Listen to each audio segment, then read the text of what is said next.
Da inizio 2023 sono oltre 77.000 i turisti che hanno scelto di visitare i musei padovani, numeri esorbitanti che superano del 5% quelli da record del 2019, l'anno prima della pandemia. Anche il ponte del 25 aprile sembra segnare cifre importanti, addirittura migliori di quelle della Pasqua appena passata. Da Busto Arsizio. Come mai avete scelto Padova? Allora, noi in realtà siamo stati a Venezia e adesso per il ritorno a casa abbiamo deciso di fare una tappa qui a Padova per visitarla. Cosa andate a vedere? Adesso la piazza, come si chiama? Che ci hanno detto, cos'è, la Basilica?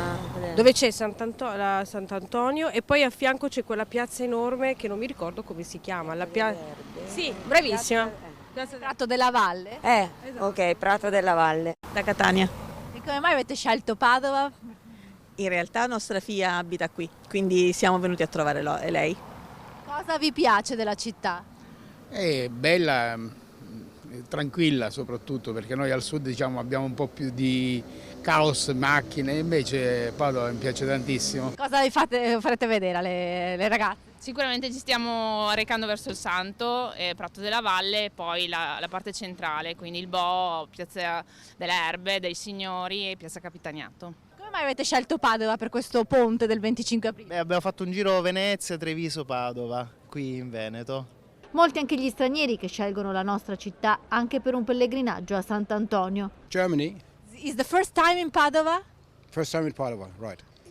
La basilica è molto bella, anche all'interno, ci racconta questa turista tedesca che insieme al marito ha scelto di passare qualche giorno a Padova. Direi che Padova si sta risvegliando, come tutti dopo il Covid, si vede un po' di più la voglia di girare, ecco, di uscire, di star fuori all'aperto. Ecco. Tanti anche stranieri?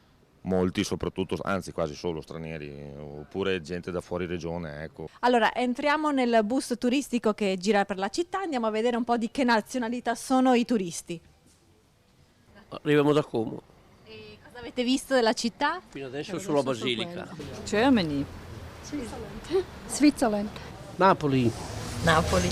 Come mai avete scelto Padova per visitare? Facendo un bel tour. Facciamo un giro, abbiamo fatto Ferrara, adesso facciamo Padova e poi vediamo qualche altro Questa giorno. bellissima chiesa, questa bellissima zona. Dal Santo a Prato della Valle, le piazze, l'orto botanico, tutti i musei e i siti UNESCO dell'Urbs Picta, un patrimonio che ha rilanciato il turismo nel post-pandemia. Dopo Venezia, Padova si conferma tra le città più visitate, anche grazie alle mostre internazionali ed eventi sportivi come la maratona.